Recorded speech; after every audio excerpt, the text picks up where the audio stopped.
What's something your therapist said that was life-changing? Before we start with the first story, please hit subscribe and ring the notification bell to stay updated with us. Story 1. Not every friend has to be a close friend. You're able to have different kinds of friends, like levels of how close they are, or how much you confide in them.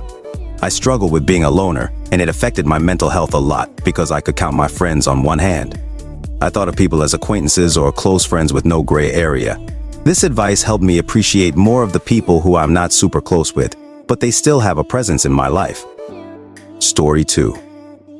The way your parents died will never be the most interesting thing about you. It's not even the most interesting thing about them.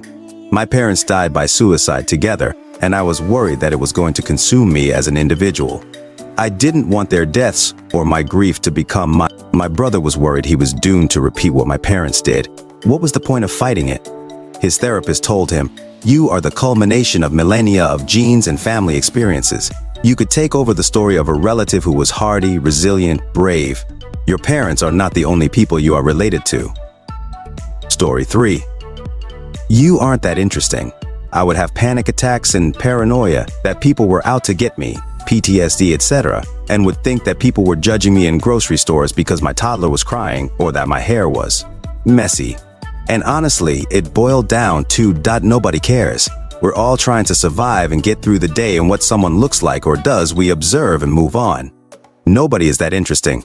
Nobody, for the most part, is going to remember a toddler crying for a brief moment, or the way I was dressed, or if my makeup was perfect.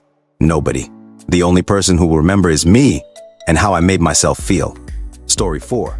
I had been in therapy for about a decade and was talking to her about online dating.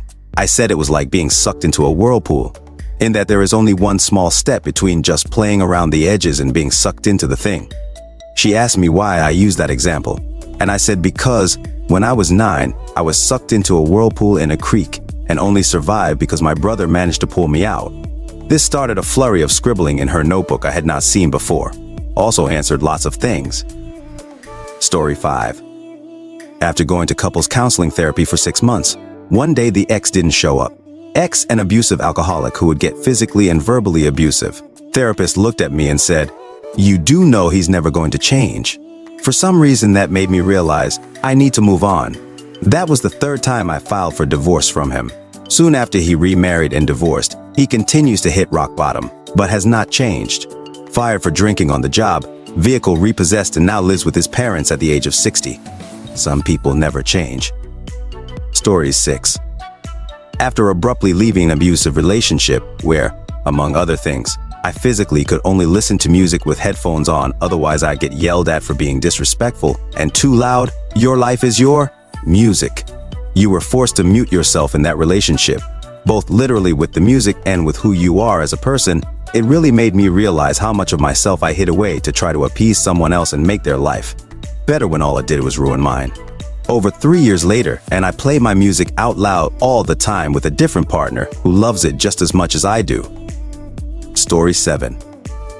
Either way, you are making a choice, and you do get to choose. Super religious, stuck in a marriage that was abusive, and I didn't feel I could leave. I didn't have a choice. I thought the marital bond was unbreakable, and if I left, I would automatically be resigned to hell because I was doing something so bad and consciously choosing to do it.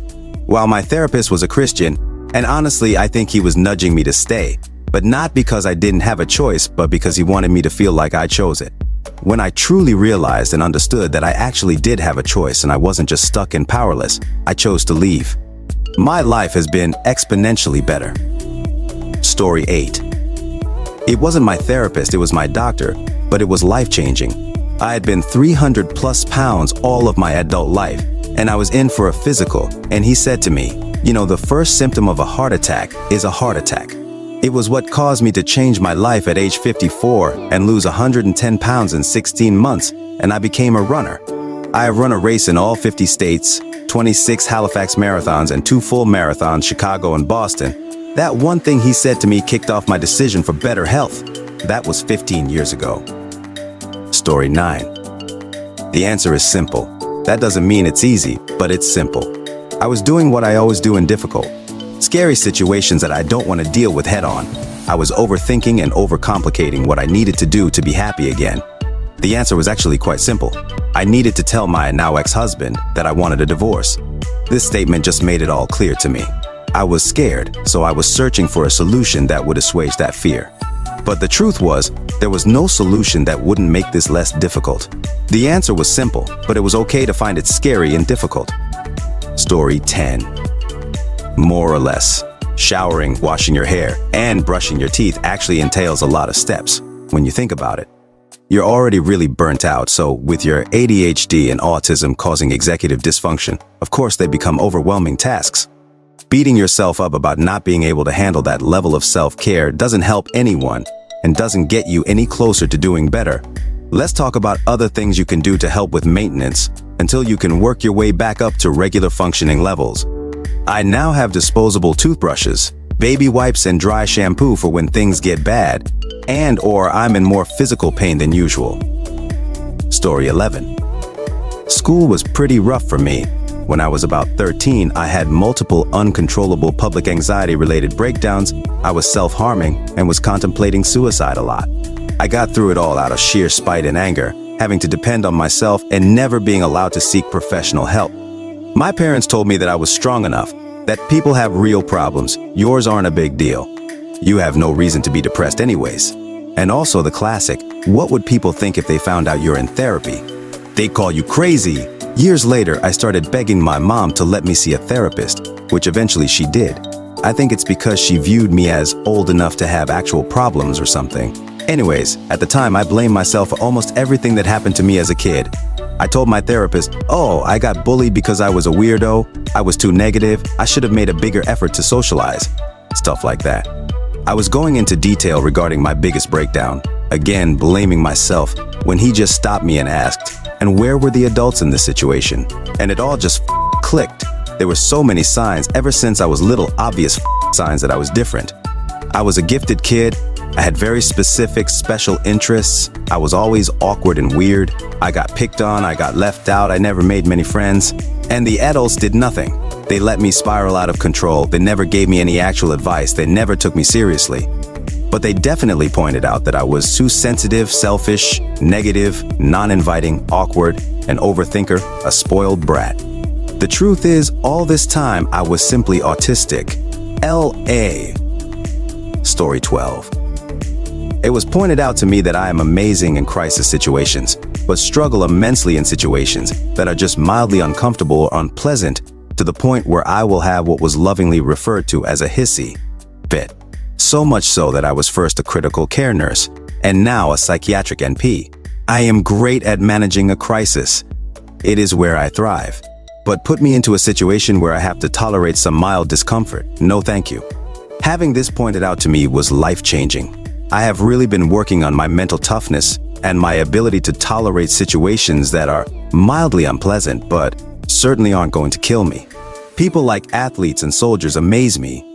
They have a very high tolerance for mild, moderate discomfort, and this uncanny ability to almost just tune out unpleasantness and keep going in the face of discomfort. AKA, they are very mentally tough. They don't need that adrenaline that comes from a crisis to thrive. That is now what I am working on improving in myself. I have made great strides, but won't lie, I do still find myself becoming cranky and overly dramatic at times in situations that are mildly unpleasant or inconvenient, and need to remind myself to dial it down a bit and draw on my inner mental toughness and tell myself that no one has ever died from being mildly inconvenienced. Story 13. Not from a therapist, but I feel it belongs here. I read a book once that introduced me to the concept of the near enemy. It's a Buddhist concept taught in psychiatry. It opened my eyes to some things that had always bugged me. The concept gave me a framework to understanding why people are the way they are. This is a good example of this, the near enemy. It's a psychological concept, two emotions that look the same but are. Pity and compassion are the easiest to understand. Compassion involves empathy. You see the stricken person as an equal. Pity doesn't. If you pity someone, you feel superior. It looks like compassion, acts like compassion, but is actually the opposite of it. As long as pity's in place, there's not room for compassion and love and attachment. It's friendships, marriages, mothers and children, any intimate relationship. Love wants the best for others, to live wherever they want and do what makes them happy. That's love. Attachment takes hostages. Finally, equanimity and indifference. I think that's the worst of the near enemies, the most corrosive. Equanimity is balance. When something overwhelming happens in our lives, we feel it strongly. But we also have the ability to overcome it, an ability to accept things and move on. The near enemy is indifference. They just don't feel pain. They don't care about others. They don't feel like the rest of us.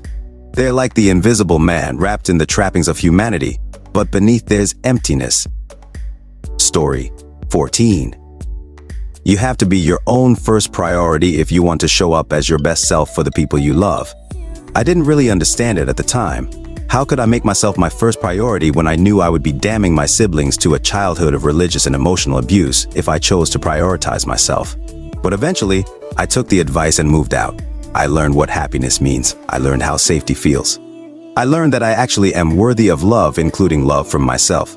Then I came back to be there for my siblings again, and they don't hold it against me.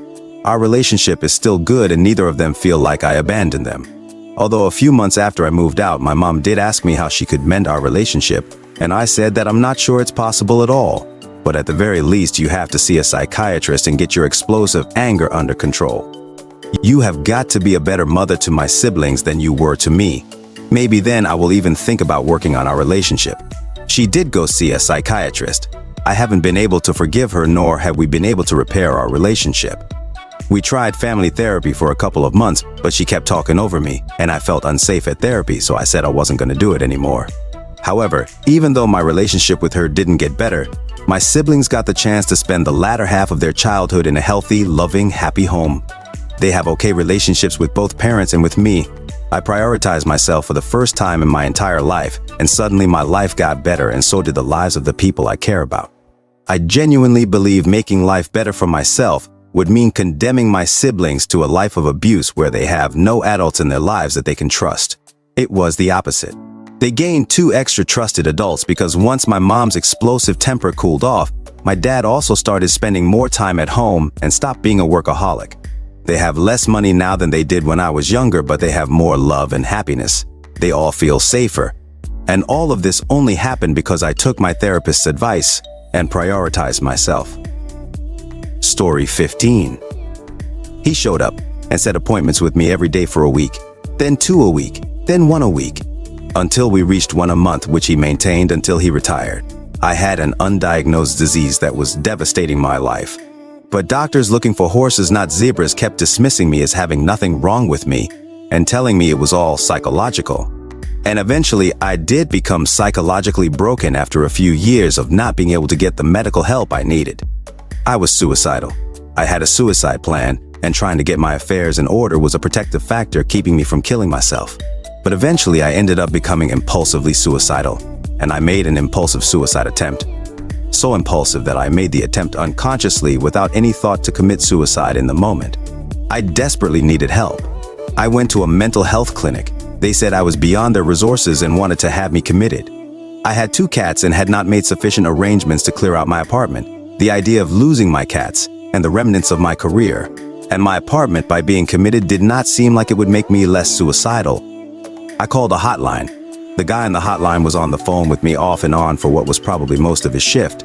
For instance, had me call a friend and to pick up my firearms and the items I had acquired to carry out my suicide plan, then call the hotline back. He also arranged for me to meet a therapist the next morning. He found one willing to meet me in the parking lot of his office at 7 a.m. That therapist saved my life and kept me alive during years of therapy.